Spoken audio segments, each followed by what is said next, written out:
अब हम लोग शॉर्ट आंसर टाइप क्वेश्चन शुरू कर रहे हैं। तो देखिए पहला जो क्वेश्चन दिया है इसका फंक्शन से है। कह रहा है इज द फंक्शन जिसका डोमेन भी रियल नंबर है। यह जो आर देख रहे हैं डोमेन बतलाता है फंक्शन का, और यह जो आर देख रहे हैं कोडोमेन बतलाता है।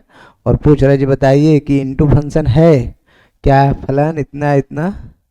हमको लिखना है कि फलन जबकि इतना इनटू फंक्शन पूछ रहा है जी, यह एक इनटू फंक्शन होगा। तो आइए देखते हैं इनटू फंक्शन के लिए क्या है प्रॉपर्टी। सब फंक्शन कैसा दिया हुआ ध्यान देना है।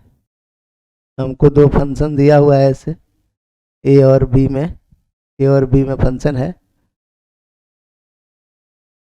हमको जो फंक्शन दिया हुआ है आर से आर, रियल नंबर से रियल नंबर, मतलब यह कोई सेट है जिस रियल नंबर का सेट है, दूसरा भी सेट है रियल नंबर का। और फंक्शन जो है डिफाइंड है मेरा। कैसे डिफाइंड है पूछा है, क्या इनटू है और डिफाइंड है f x equal to x square plus one. Function जो मेरा है डिफाइंड है f x equal to x square plus one. अब ध्यान देना है एक्स का वैल्यू रियल नंबर है, जीरो रखेंगे तो एफ एक्स का वैल्यू वन, माइनस वन रखेंगे तब टू, वन रखेंगे तब भी टू।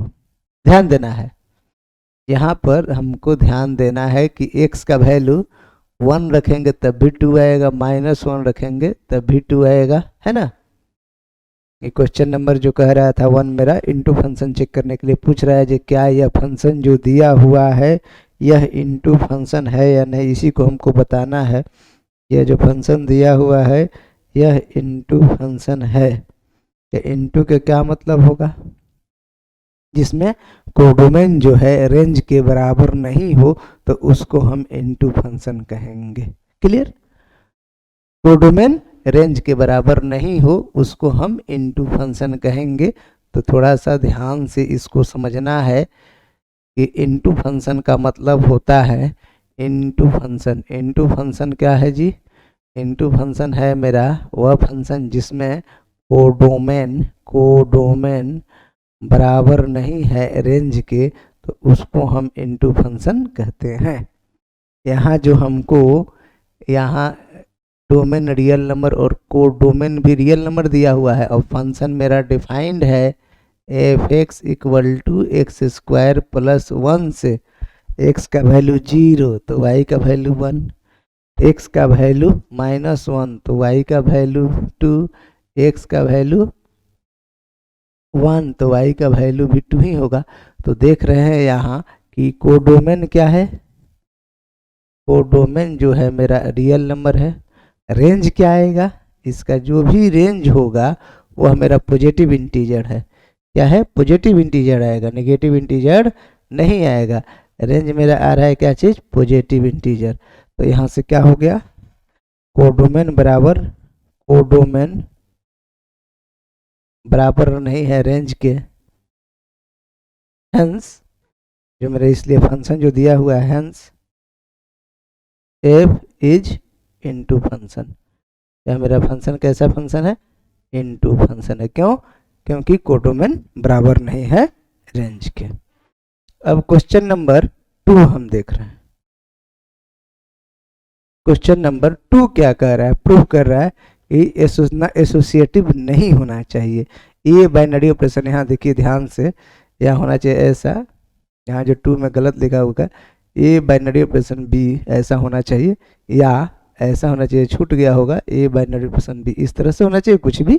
और हमको बताना है कि एसोसिएटिव नहीं होना चाहिए, एसोसिएटिव प्रूफ कर देना है कि यह एसोसिएटिव नहीं है। आइए देखते हैं क्वेश्चन नंबर 2। तो क्वेश्चन नंबर 2 जो है मेरा दिया क्या है, दिया है A binary operation B A plus two B. A binary operation B है A plus two B, A binary operation B है ए प्लस टू बी।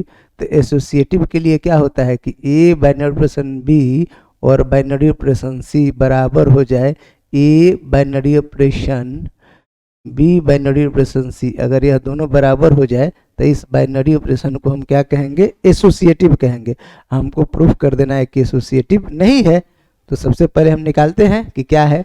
देखिए ध्यान दीजिए, a binary operation a binary operation b मेरा हो गया ए plus 2b, तो ए binary operation हम सी निकालते हैं, तो ए की जगह पर क्या है ए प्लस 2b, ध्यान देना है ए की जगह पर।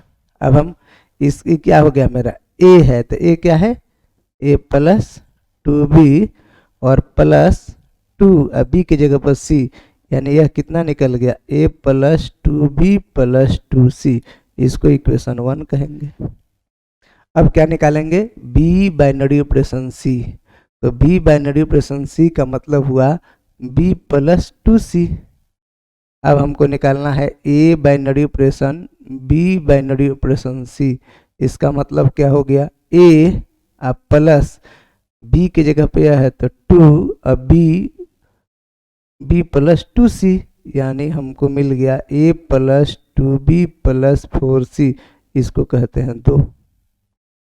अब from 1 and 2, from 1 and 2, from 1 and 2 क्या हो गया हमारा a binary operation b binary operation c बराबर नहीं है a binary operation c, hence इसलिए लिख देंगे जो रिलेशन, इसलिए बाइनरी ऑपरेशन इतना इज नॉट एसोसिएटिव, यह मेरा एसोसिएटिव नहीं है, इतना इज नॉट एसोसिएटिव।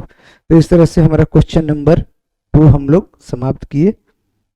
अब हम लोग देखते हैं क्वेश्चन नंबर 3। आइए देखते हैं क्वेश्चन नंबर 3 क्या है।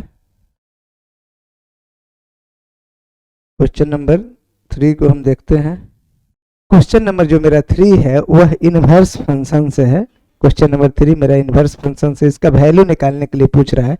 बहुत सिंपल है, हम जान रहे हैं कि साइन इनवर्स एक्स और कॉस इनवर्स एक्स का वैल्यू क्या होता है पाई2 होता है, और यह हम लगा देंगे क्या चीज साइन पाई2, और साइन पाई2 का वैल्यू 1 हो गया। इस तरह से मेरा क्वेश्चन नंबर 3 भी कंप्लीट हुआ। क्या दिया था क्वेश्चन नंबर 3 में, sine inverse x plus cos inverse x का वैल्यू हम फार्मूला से जान रहे हैं पाई2, साइन इनवर्स एक्स और कॉस इनवर्स का वैल्यू हम फार्मूला से जान रहे हैं पाई2, और यहाँ हो गया साइन पाई2, तो साइन पाई2 का वैल्यू क्या हो गया मेरा 1। तो इस तरह से मेरा क्वेश्चन नंबर 3 कंप्लीट हुआ। अब आते हैं हम लोग क्वेश्चन नंबर 4 पर। क्वेश्चन नंबर 4 जो कह रहा है, क्या कह रहा है, इनवर्स एडजॉइंट निकालने के लिए कह रहा है कि फाइंड द एडजॉइंट ऑफ ए। यह कोई मैट्रिक्स दिया हुआ है ए, उसका एडजॉइंट निकालना है। तो क्वेश्चन नंबर 4 हम देखते हैं एडजॉइंट निकालने के लिए। क्वेश्चन नंबर 4 क्या है, मैट्रिक्स हमको क्या दिया हुआ है, A equal to 2 3 1 4, A equal to 2 3 1 4, यह कोई मैट्रिक्स है, इसका एडजॉइंट निकालना है।